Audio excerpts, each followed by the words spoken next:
Azine. Good afternoon.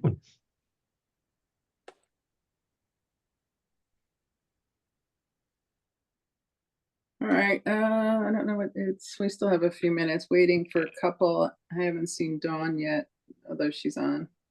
There's Greg. I'm here. Yeah. I think we have a quorum now. I don't know, is Sayla joining us? I forgot. I think she RSVP'd, right, Dawn? Yeah, I know that she was also at a conference this morning, so there was some in uncertainty about exactly when she'd be able to join. Okay. And is Lisa, I mean, I know you sent me a list, but I didn't memorize it. And I heard from Lisa this morning that she is also at a conference today. She can join if we need quorum, but I think we have a quorum even without her, so we might be all right. Okay, yeah, it looks like we're okay. So is there anyone we're missing that said they were coming? Cindy? Is Cindy? We saw Wendy. Yeah, she's No, here. Cindy. Oh, Cindy. What? I don't know. I think we have enough though. All right, well, let's give them 1 minute.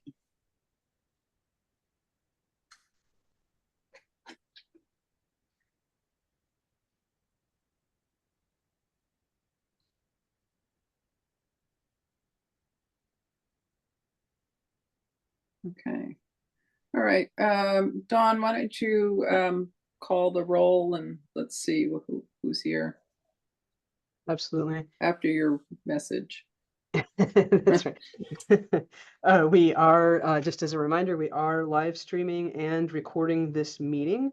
And I believe that both of those things have started already.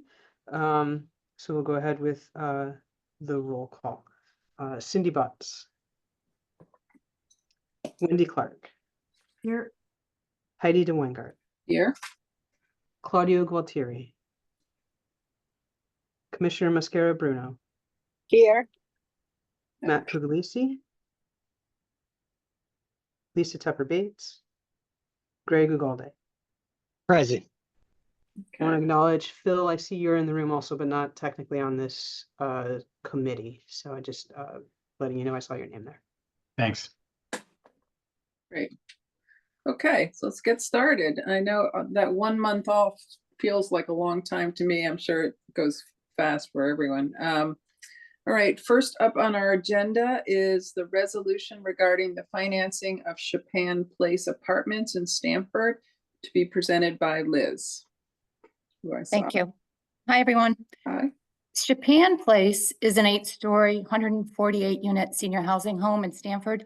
It was in the CHFA portfolio back in 2017, and the Rose Affordable Housing Preservation Fund bought it and paid off the debt at that time. Now the Rose Company wants to buy out their investors and take advantage of LIHTC financing for the acquisition and rehabilitation costs. This is a relatively simple 4% LIHTC structure. Key Bank Community Development is providing both the equity bridge and the equity financing. And CHFA is funding up to $34.8 million in tax exempt bonds to finance the acquisition costs. No DOH money is needed and no opportunity funds. So CHFA funds will be used to acquire the property. So all of our money will go out the door at close. Amortization and escrow payments will commence immediately on an amortization schedule of up to 40 years with a term up to 35 years. Again, the property has 148 units. All are income and age restricted. All the units are under a HAP program. The contract is being extended 20 years to commence at closing with mark-to-market rents. The property has a pilot that seems to run in perpetuity as long as it operates as low-income senior housing. And the city of Stamford has confirmed that no approvals are needed for the ownership change. There is an identity interest between the owner, mortgagor, GP, and developer. All are related to the Jonathan Rose Company. This team has been vetted and approved by CHFA. Now, recently, you probably all know that Rose Company sold its management wing to Wynn Residential Development Company, which is now the property manager. And Wynn is well known to CHFA as well. HTH has been engaged as the relocation consultant, and they have been communicating with the tenants about the renovation. The tenants are reportedly very eager to get these improvements, though with the typical anxiety about the disruption to their lives. DOH did review and approve the relocation plan. Now, when Rose acquired the property in 2017, they renovated with a focus on the common areas and green and sustainability improvements. This renovation will focus on the living units and will include new kitchens and baths, new flooring, roof, renovated laundry rooms, and a renovated elevator. And 15 units will be converted to conform to the uniform federal accessibility standards. Some challenges with this is the typical possible unforeseen conditions related to renovating an older building, which could increase time and budget.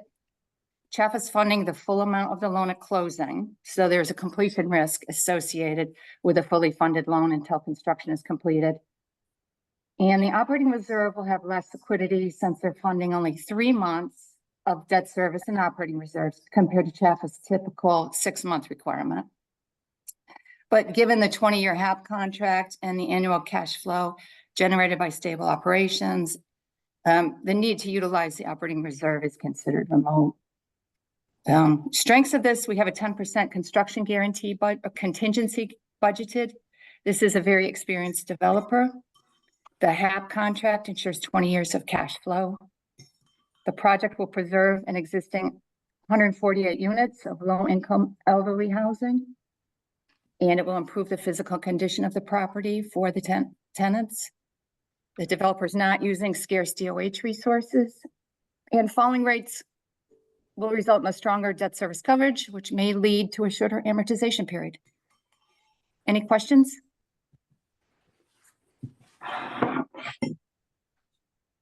So it might shorten the amortization because there's a cash flow sweep, or is it on just a regular? You said 35-year, but then you said 40. 40-year amortization schedule, 35-year term. Okay. We may go down if rates fall enough just to satisfy the SLR with HUD. So they may reduce the amortization schedule so that debt coverage isn't too strong. Crazy, isn't it? Yeah. Does that make sense? Yes, HUD doesn't want their subsidy going into the pockets of the developers, so they have a limit on the actual DCR. I see. Right, so in order for we're trying to balancing act here. So if our rates go down, we're going to have to shorten the term to keep our. I got it. To keep the minimize the excess cash Yes. flow. Yes. I got it. Okay. The challenge is how, the renovating units, the relocation, do they have it within the building? How are they going to do that? It's going to be a day location. They're just going to sit in the common areas and make sure they have all the comforts they need. The 15 units that are going to get renovated to conform with the UFAS, they will be off-site housed. And they do have a pretty detailed relocation plan that has been vetted by the team. Okay. And just curious, that's well received when they go through it with the residents. It sounds like it's pretty comprehensive. Yes. Yeah, yes, Greg, it is. And this is Jonathan Rose. They're very well established and been doing this for years and years. They do a very good job. And again, all of our relocation plans, we now require to be submitted to DOH and approved by DOH staff. So we work with DOH on making sure that the residents come first in these in-place renovations. Well, who wouldn't want a new kitchen, right? Right. Exactly. Right. Yeah. Right. Okay. Any other issues I mean, they know what they're doing for sure. It's existing. I don't see a lot of challenges. Environmental reports like asbestos or Has all been fully vetted by the team. Yep. Okay. And just, I want to point out again that this is coming back into our portfolio. It's not currently in the portfolio. It paid out of the portfolio a couple of years ago, and now we're getting control of it again. It's great. Yeah. With this transaction. Yeah, it's a really good transaction. Good thing. Yeah, we could do more. I'll make a motion to approve. I Thanks, just Greg. have one question. Sure. That's Wendy? about the project and out of curiosity. National Church residences, what kind of services do they provide in these sort of developments, just for future reference? They are doing, and I have it pulled up, so one second if I could find it. Probably can't. They're doing the social services, just a small amount with this property. Have you seen them before in Connecticut, Liz? I'm just curious that they're not using a local agency who could probably build synergies across the state for this kind of work. I Yeah, personally am not familiar with them. I'm sure Pat or Joe are very, I don't know. Now, Wendy, we'll take a look in this and we'll get you information on exactly what services they're providing. Yeah. My belief is that this is a relationship that Jonathan Rose has established over the term of their participation in this type of housing. So we'll get that information for you as to what services they're providing, and we could even talk to the borrower and find out why they selected National Church. So I Thank did you. find the contract, Wendy. They are out of Ohio, a non-for-profit. It just says they are providing service coordinator management. So I can get more detail for you. Yeah, we'll get you more detail. Okay, thanks. Sure. Okay, that's a good question. Anybody else? Any other questions, comments? We have a motion. Is there a second? Second. Thank you. Okay, Don, can you do the roll, please? Of course. Cindy Butts, Yes. Wendy Clark, Yes. Heidi DeWeingart, Aye. Claudio Gualtieri, Commissioner Mascara Bruno, Yes. Matt Puglisi, Lisa Tepper Bates, Greg Ugalde. Aye. The vote passes unanimously. Okay, great. I don't have the agenda up. I do. It's the okay. resolution regarding the financing of the L at North Main Street in Yes. West Hartford. And it is being presented by Debbie Alford. Okay, great. Good Good afternoon. afternoon, everybody. The resolution before you requests the construction to permanent first mortgage of up to a total of $14,600,000 for the L at North Main in West Hartford. This will be a construction note of approximately $7,100,000, paying interest only at a rate of up to 7.35% for a construction term of up to 24 months, and a permanent note of approximately $6,500,000 at a rate of up to 6.56%, payable interest only during the construction term and converting to a fully amortizing permanent loan with a term of 35 years and an amortization of 40 years. The request also includes an additional loan of up to $1 million from the Opportunity Fund at an interest rate of up to 1%, payable interest only during the construction term. And then during the 35-year permanent term, the additional loan shall accrue interest on outstanding principal at the rate not to exceed 1% and be payable with 25% of adjusted cash flow after the deferred developer fee is totally paid off. This is a 2024 9% LAHTC awardee. The developer is Troutbrook Realty Advisors, which is the nonprofit development arm of the West Hartford Housing Authority. The development consists of the partial reuse of a vacant synagogue in a very high opportunity area of West Hartford, which is a town with 7.65% affordable housing. The development will create 49 units of mixed income housing. 39 units will be affordable and 10 will be market rate.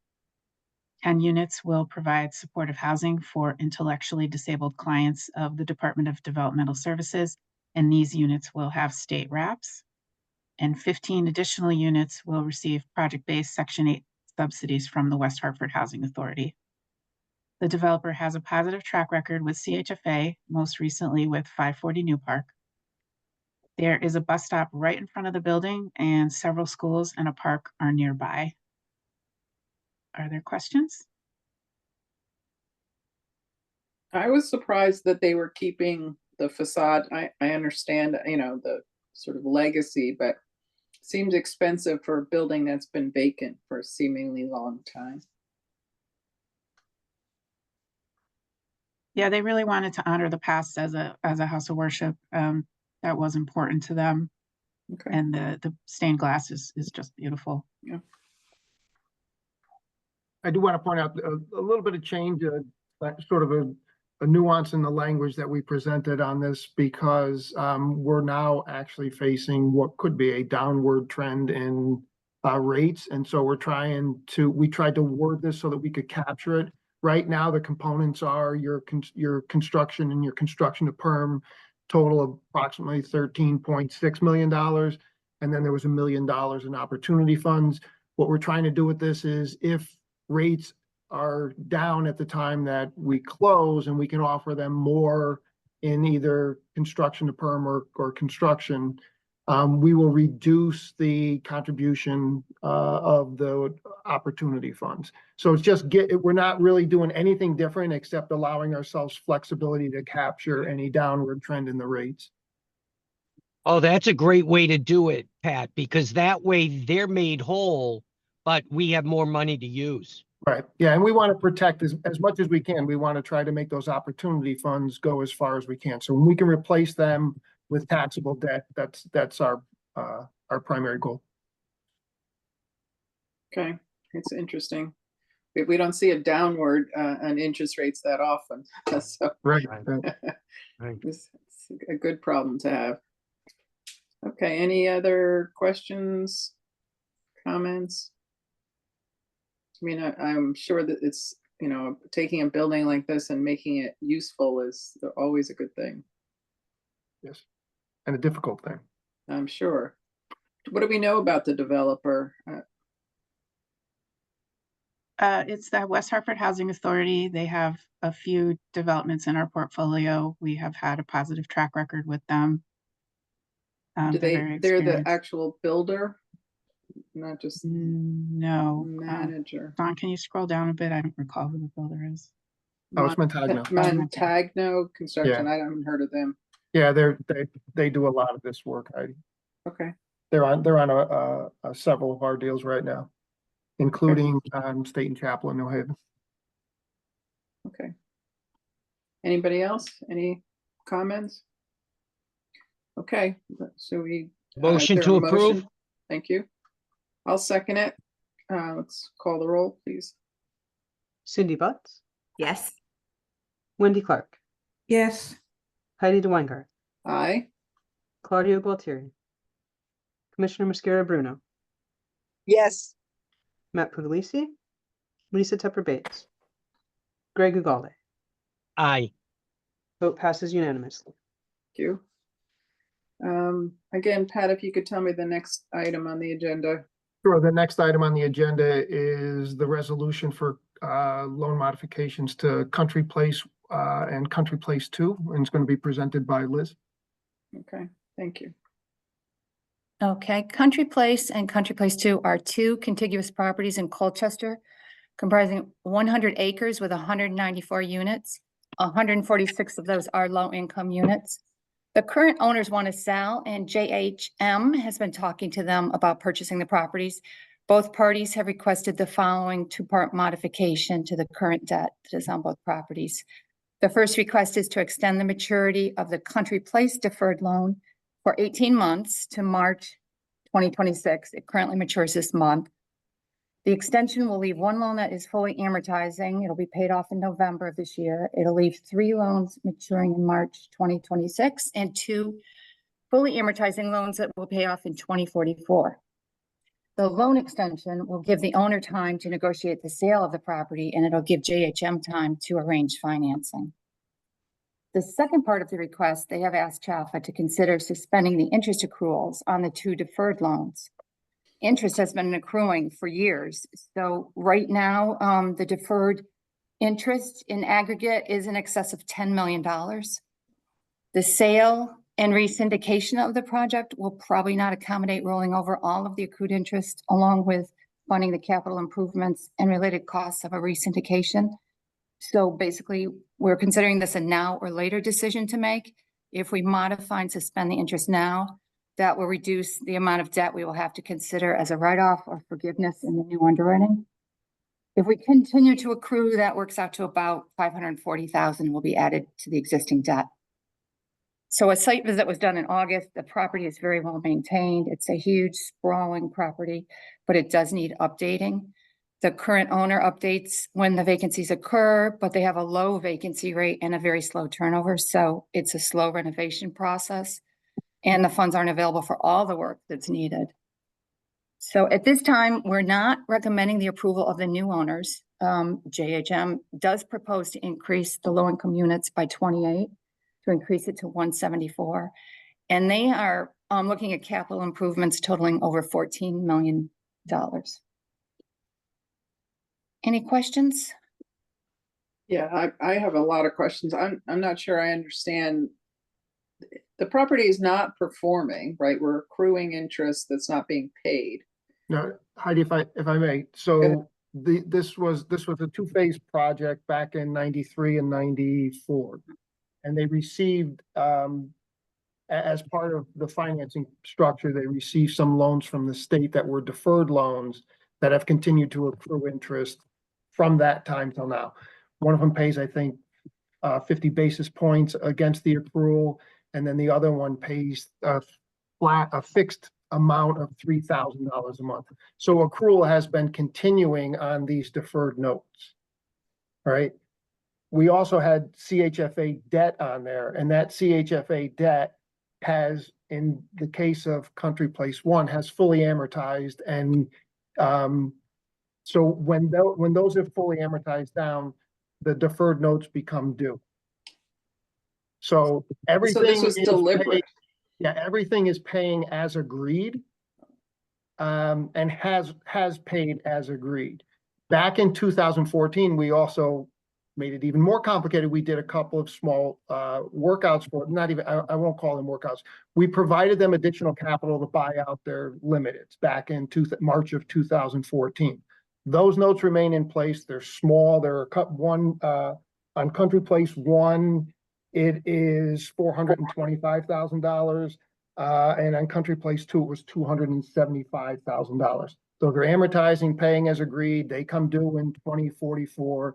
We have our ELIC is in place until 2044. The current owners are Arthur Anderson and Tammy Levine. Tammy became the owner of the property when Mark Levine passed years ago. So they're both at the point in their lives where they are ready to retire and want to get out of this. So they've been talking with Todd McClutchy at JHM to come in and take this over. The problem is we now have two properties that have a total of $20 million in deferred debt and accrued interest. And so that's going to have to be addressed in whatever financing we do. Any forgiveness of that debt is going to generate a tax liability for somebody. So if we were to, the original request that we got was to waive the $10 million in accrued interest. That would generate approximately $4 million in tax liability for the current owners. By layering on another $550,000 between now and the maturity of the Country Place 2 loans, we're just going to exacerbate that problem. So what we want to do right now is we want to extend Country Place 1 to the maturity of Country Place 2 to give us an opportunity to work this preservation deal out, this restructure out. It's not a restructure because it's a purchase. So it'll give us time to put the financing together on this. At the same time, we don't want to continue to accrue interest while we get to that point, because we're just going to make matters more difficult to solve. Does that make more sense for you? Sort of. Yeah, I mean, it's very complicated. I don't see how the current owners are going to avoid a tax liability, but because there's just seems like there will be.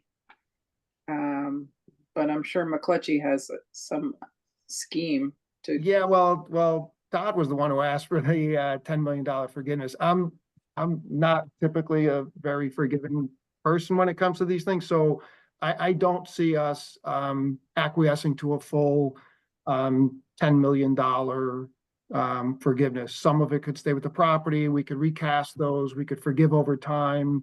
We've done similar things in the past.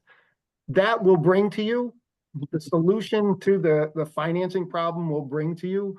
All Mhm. we're trying to do now is extend the maturity on the Country Place 1 loans so that they mature in 2026 when this Country Place 2 loans mature. That gives us time to work without forcing the current owners into a delinquency, right?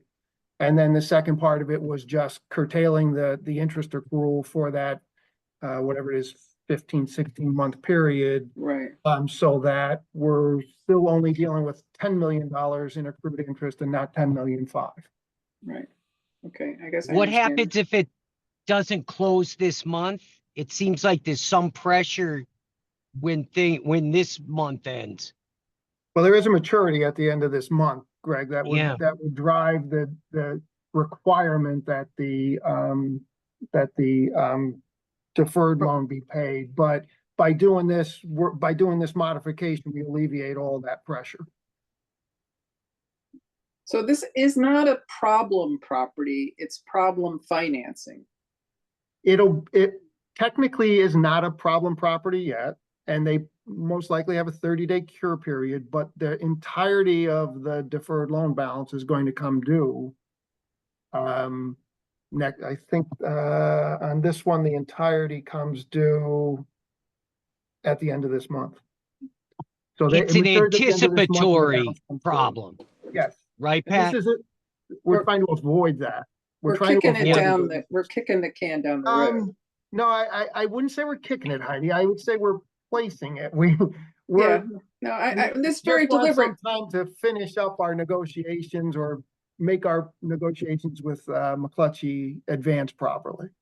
But doesn't it, I feel like from an old banking perspective, we're, pushing it away and yet we're not recognizing a potential problem. So, and maybe that's a finance. Yeah, I'm not sure that, I share the same banking background. I'm not sure that I would classify this as any kind of troubled asset because it can support itself. It's paid its debt and it can continue to pay its debt.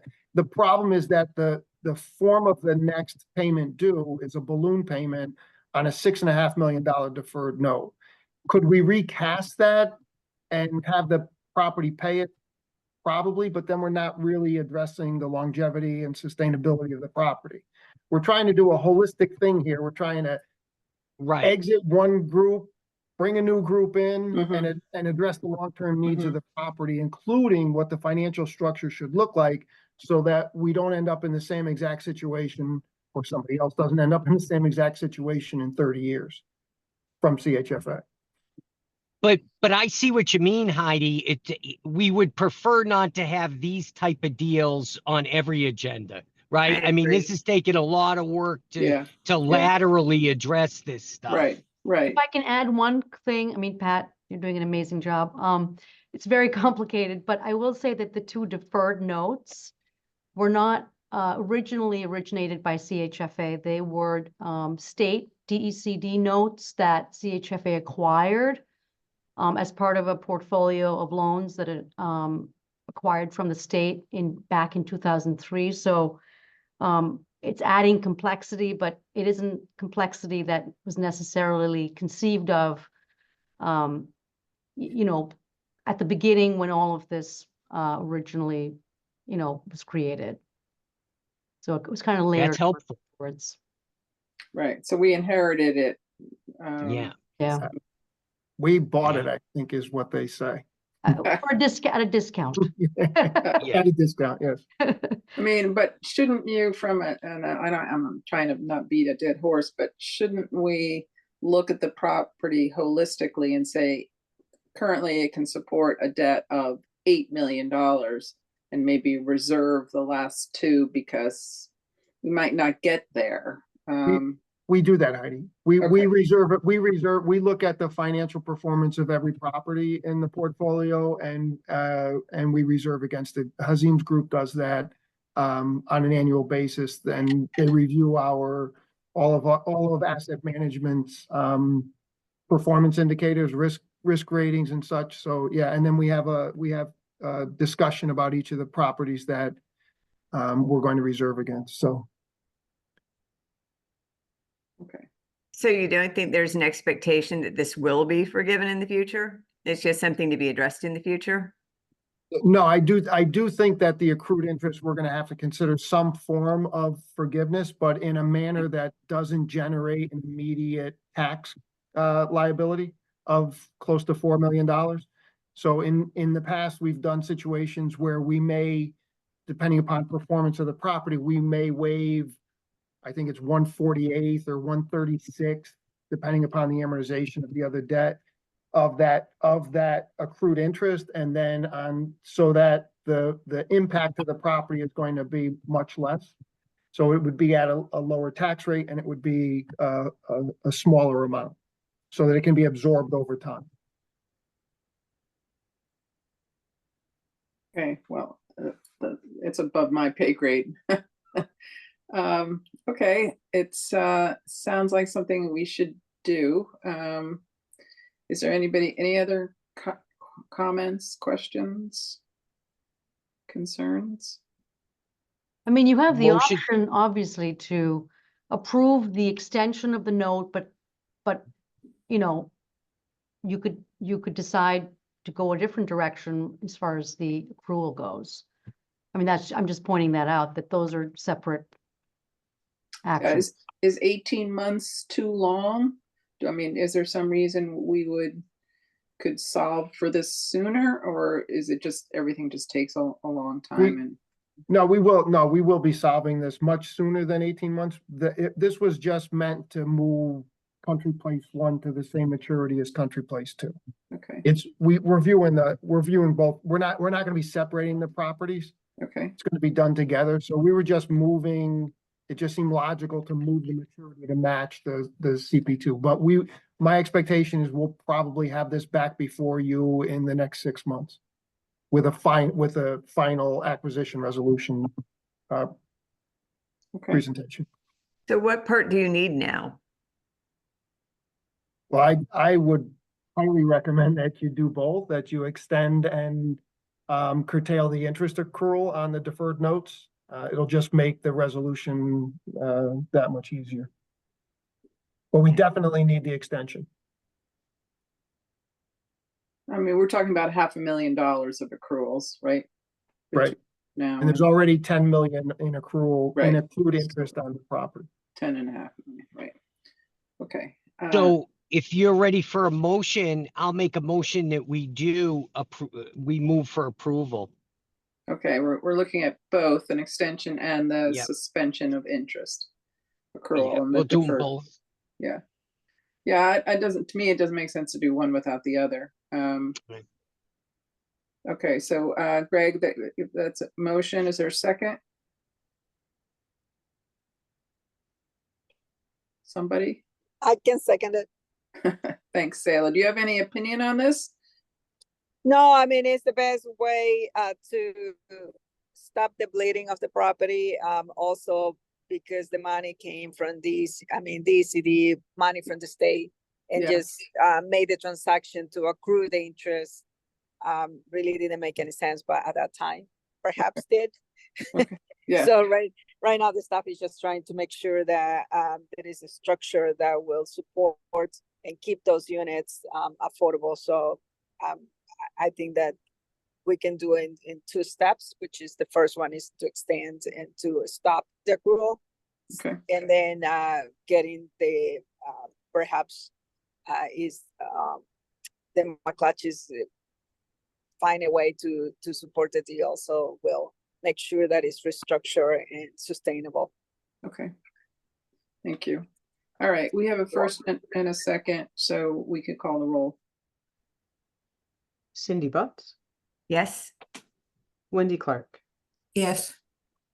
Heidi DeWeingart, Aye. Claudio Gualtieri, Commissioner Mosquero Bruno, Yes. Matt Puglisi, Lisa Tepper Bates, Greg Ugalde. Aye. The vote passes unanimously. Thank you, All right. everybody. And we will get that to you as quickly as possible, I promise. Okay, thank you. Next on the agenda, it looks like the proposed amendments to single-family procedures. And to be presented by Lisa. Hi, good afternoon, everyone. This is a little bit long. A lot long.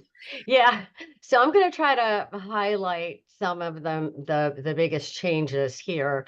So staff is recommending that they are recommending approval for the Chief Executive Officer, Executive Director to publish notice of CHFA's intent to adopt proposed amendments to the single-family procedures and to make the proposed amendments available for public comment. In addition, to adopt the resolution, providing that there are no comments received, that the proposed amendments would become effective December 1st. As you read, I'm sure in the memo, CHFA staff from various departments performed a review, and based on that review, we're recommending several revisions to the procedures, just to make certain clarifications to its programs are recognized and to conform with industry standards, as well as provide some flexibility for future growth in industry standards while staying in compliance with current statutes and regulations. The revisions to the bond-related items were also reviewed by outside bond counsel. Like I said, I'm going to highlight some of the more significant changes being proposed, but there's certainly a lot involved. If you have questions about other sections that we didn't, that we don't cover here, I'm happy to answer those as well at the end. One of the things that we're doing is updating the qualification of participating lenders based on the needs of the authority and the requirements set forth by the Department of Banking. For example, we currently require a $1 million net worth. Currently, we believe the Department of Banking only requires $250,000. So we've wanted to change that. And we also don't want the lenders to have to participate in every one of CHFA's loan products, because there are some companies that primarily offer maybe rehab loans or construction loans, but they don't offer other CHFA products. So but there's still a need for those programs. And so we just want to make clear that they don't have to offer every program. And then the lender's roles and responsibilities on collecting documents after closing. We no longer want to require an in-person post-closing inspection of properties to determine occupancy. There is no such requirement under the Internal Revenue Code, and this practice is uncommon in the industry, and lenders struggle to comply, especially since borrowers may not have moved in yet. They're required to move in within 60 days, and our procedures say we have to inspect within 60 days. So the occupants won't always open the door or provide proof of who they are, whether they're a borrower or a tenant.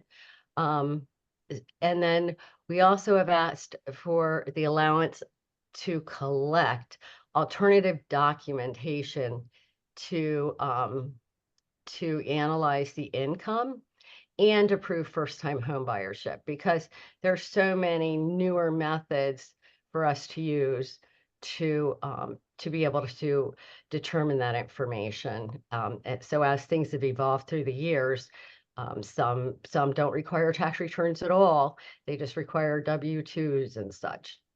We also want to memorialize the use of the securitization for CHFA loans, which is what our current practice is.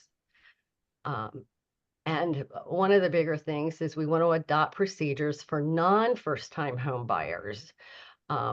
So this would be for customers who aren't necessarily first-time home buyers, but may have a need for CHFA products, especially when it comes to down payment assistance, which lenders typically can't offer.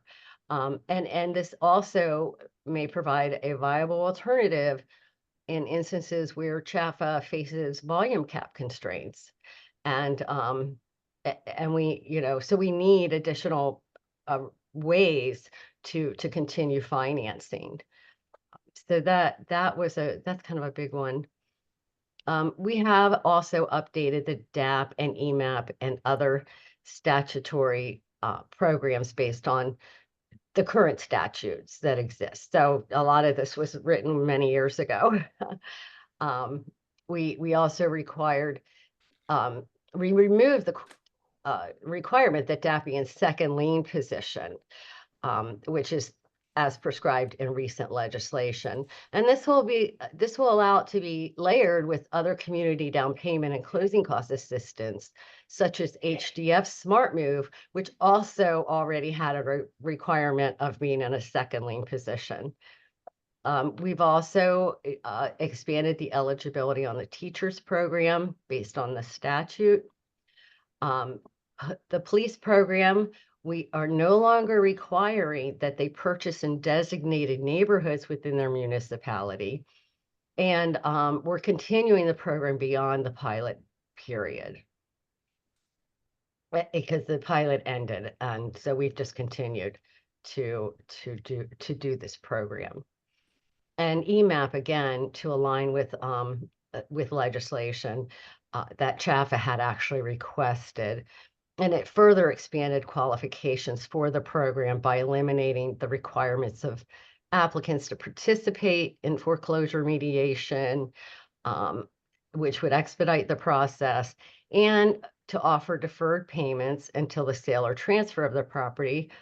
And most importantly, use the equity in the property as a viable means to repay the EMAP loan, so that someone who might be a senior and now on fixed income and needs to kind of make another other arrangements, it gives them time because they have the equity that they'll be able to repay us when they do sell it. Just gives them time to figure out what their next steps would be to have affordable housing. And then RAM, again, it was just adding long-term care, the need for long-term care, because that's also in the legislation. And then finally, to clarify and memorialize that CHFA may offer housing counseling services directly or contract through other service providers in accordance with HUD's requirements. So again, I'm happy to answer any questions you have on the memo, these highlights, other things in the red line version. Well, Lisa, I do have. Go ahead, Greg. I just have a quick question, and how is it going to work? I realize that working with that second position requirement and being more flexible, it makes sense to play well with others and work with others. But how is that? How's the equity going to be divvied up in those cases? Well, so typically we have a maximum of 105% LTV on our programs. So and typically our lien, let's just say it's a first and a second. Our first and second could go up to 105%, and we're in second lien position. So all we're doing is allowing maybe HDF to provide some funding, or one of these others that require to be in second position. It does put us in last position, but it doesn't change our loan to value position necessarily, because it can never exceed 105%. Yeah, and I just want to say how thankful I am that you went through this exercise and found so many things that can improve access to properties and how people get there and what makes it easier for lenders. I just think this is great. Thank you. We worked hard, and it was everybody. This is a lot of work. It's a lot. It's a lot. Yeah. We recognize that this is a huge undertaking, so thank you. Do we need a vote approval for this? Yes? Yes. Okay, any other questions, comments? Okay, do I have a motion to accept these changes? I'll make the motion. Thank you. Is there a second? Second. Thanks, Greg. Okay, Dawn? Cindy Butts, Yes. Wendy Clark. Wendy, I'm not hearing you. I'll come right back. Heidi DeWeingart, Yes. Claudio Gualtieri, Commissioner Mascara Bruno. Yes. Thank you. Matt Puglisi, Lisa Tepper Bates, Greg Ugalde. Aye. Wendy, can you hear me at this point? Okay, Wendy must have had to step away. The folks in the room, so to speak, the vote passes unanimously. Okay, thank you. Okay, I know we had another That memo. would be, I'll step in, Heidi. Thank you. The next presentation is mine. It's the adoption of the published amendments Okay. and the authorization of public comment period and adoption of some additional amendments for the multifamily procedures. So if you recall back in July, I presented, actually Jenna presented a series of changes that we had, amendments that we had that we wanted to publish for the multifamily procedures. They went out for public comment and no public comment was received. So part of the resolution is for approval of the adoption of those changes. And then in the interim, CHFA staff identified a few other cleanup items, very minor cleanup items that we felt we might as well do at this point so that we have the product that we were looking to achieve. And so we're proposing a couple of more small changes. There's a summary that we provided of the changes. You'll see that it's just a half dozen or so changes. A lot of it is just to make sure that definitions are in the right place. They're tied to the right explanation. We changed the word accepted in the multifamily asset management related to the tenant selection plans from accepted to approval to match what's in the statute. So it's just a couple of little cleanup items. What we're asking for with this is that you authorize Nandini to have these changes published, and should there not be any comments, that they are adopted. So that's what you have before you. If anybody has any specific questions as to the individual proposed edits, amendments, I'd be happy to address them. Okay, any questions? Hearing none, do we have a motion to approve these amendments or to publish them for public hearing? I'll make the So motion. moved. Thank Okay. you. Second. Good. Second. Okay, Dawn? Cindy Butts, Yes. Wendy Clark. Sorry, I have to abstain on this. I haven't had a chance to fully digest it, but we'll do so before the larger meeting. Great. Thanks, Wendy. Heidi DeWeingart, Aye. Claudio Gualtieri, Commissioner Mascara Bruno, Yes. Matt Puglisi, Lisa Tepper Bates, Greg Ugalde. Aye. The vote passes with one abstention. Okay, great. Next on the agenda is, Me again. okay, Pat. Sorry, you're getting tired of me. No, So this is all you have in front of you is a resolution regarding the smaller emergency loan program. Again, in July, when I presented the amendments to the procedures, we had talked a little bit about this small or emergency loan committee that exists at CHFA and its procedures.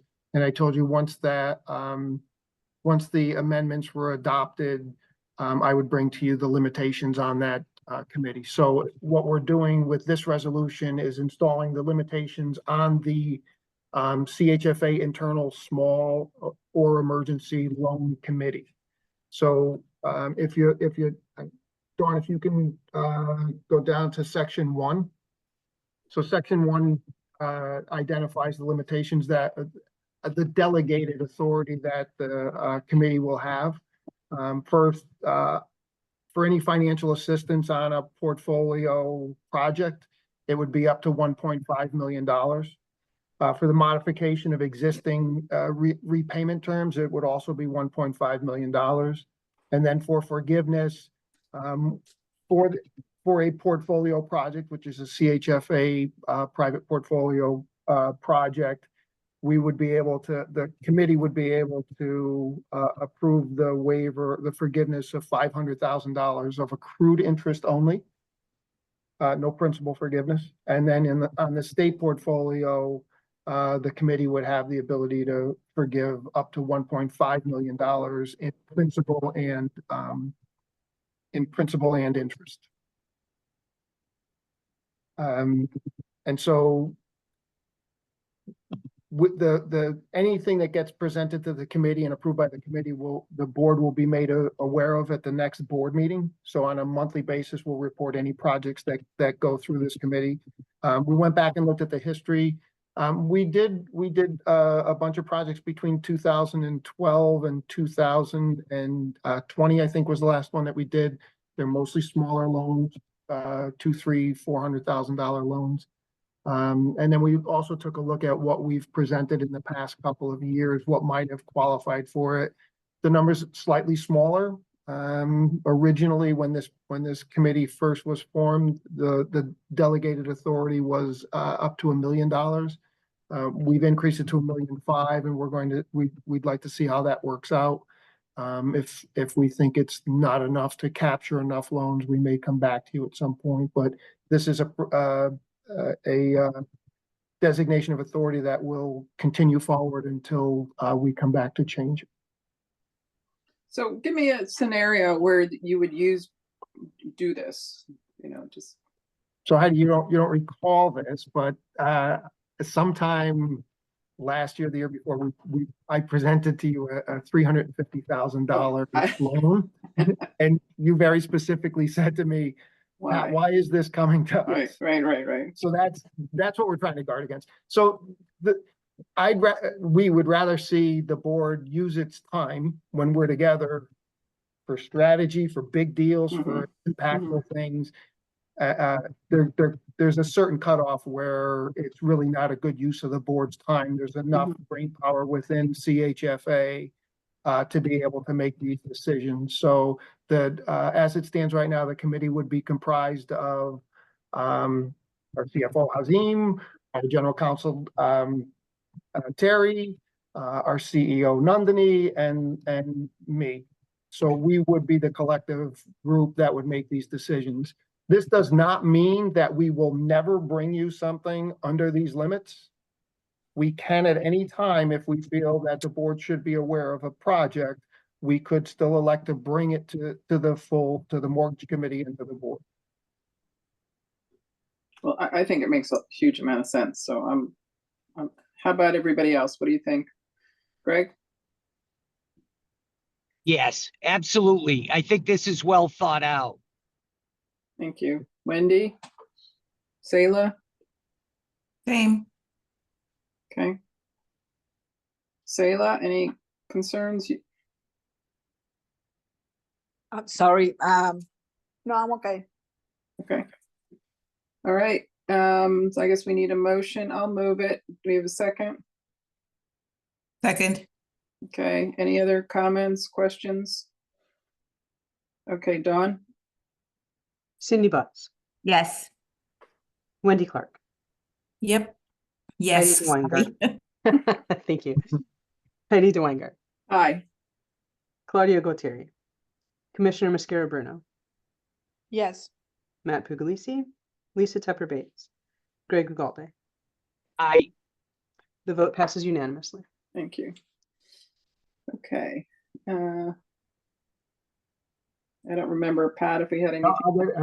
Yeah, I just have to toggle between. So after me is, hold on, just the minutes of approval of the minutes. Committee, yeah. Yep.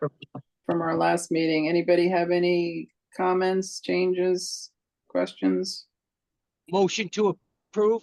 Thanks. Just one question, Sure. Don. I'm neither absent or present. What was this when I was technically off the board? I can't remember if I attended because it says canceled on my calendar. Yeah, Wendy, I think that was the one meeting kind of in between. But Okay. I'll leave that. I don't know, Terry or Anthony, if you have a better answer than that. No, I think that's right, Dawn and Wendy. All righty, thank you. Okay, we have a motion. Is there a second to approve the minutes? I'll second it. Dawn, Cindy Butts, Yes, I guess. Wendy Clark. I I'll guess. abstain here. Okay, great. Thank you. Heidi Weingart, yes. Claudio Gualtieri, Commissioner Mascara Bruno, Yes. Matt Puglisi, Lisa Tepper Bates, Greg Ugalde. Aye. The vote passes with one abstention. Okay. All right. I think that's all of We the have agenda. We have a report. Okay. Oh, housing tax Yeah. credit. Housing tax credit contribution. So Colette, you have, oh, perfect. We have 5 minutes on the agenda and 5 minutes on the clock. Yep, perfect. So I'll be presenting the results of the HTCC rating and ranking for 2024. So as a reminder, CHFA administers this program for the Department of Revenue Services, and 10 million in tax credits are available annually to allocate to eligible nonprofit corporations. The tax credit proceeds can be used for a variety of uses, development of rental housing, homeownership opportunities, rehabilitation of existing projects, as well as to capitalize revolving loan funds. So in addition to the 10 million annual allocation, CHFA will also allocate approximately 615,000 of recaptured funds. In 2024, we received 30 applications for a total of approximately 13.8 million of requested funds. Applications were evaluated pursuant to the HTCC procedures and guidelines, and CHFA Technical Services staff participated in the review of all the applications as well. So based on the results of our rating and ranking, CHFA will issue reservations to 23 applicants for a total of 10,615,177 in credits and recaptured funds. We have one applicant that will be funded from the Workforce Housing Set Aside. This is for Housing Development Fund. They'll continue to offer their down payment and closing cost assistance program. We have 3 applicants that are funded from the Supportive Housing Set Aside. That includes the Open Door Shelter. They'll construct 5 new units of supportive housing in Norwalk. Pacific House is rehabilitating a 3-unit building in Darien. And Francis Xavier Plaza is an existing supportive housing project in Waterbury, and they'll be addressing some capital needs. So some highlights, we have 3 awardees that are capitalizing revolving loan funds. 9 awardees are creating new affordable housing units, either rental or home ownership. We have 9 awardees that'll be using the funds for capital needs and improvements for existing affordable housing. We have a few gap financing that we'll be providing to projects with existing commitments. And we've got several awardees that are focusing on home ownership. Once the reservations are issued, the nonprofit has 60 days to secure a tax credit reservation. Eversource has been our partner in this program for many years, and they've expressed their willingness to purchase the credits again in 2024. So we're expecting that those credits will be purchased by year end and the funds will be made available to the nonprofits. And I'm happy to try and answer any questions you may have. Oh, it's great. It sounds very diverse group. Mm-hmm. Okay, anybody, any questions for Colette? No, do we need to approve this or just for information? We just report. Okay. It's just a Great. report. So Yeah. I do want to acknowledge the efforts that Colette put in again this year on this. She's really tightened up this this program, and it's an awful lot of work for a small program, but she does a great job with it. Thank you. So I always bring up this point, but we do have contingency plans should one of these purchasers fall through or something happens, a decision is made. I know that it's vetted way ahead of time and so on, but it's carefully planned that way as well, right?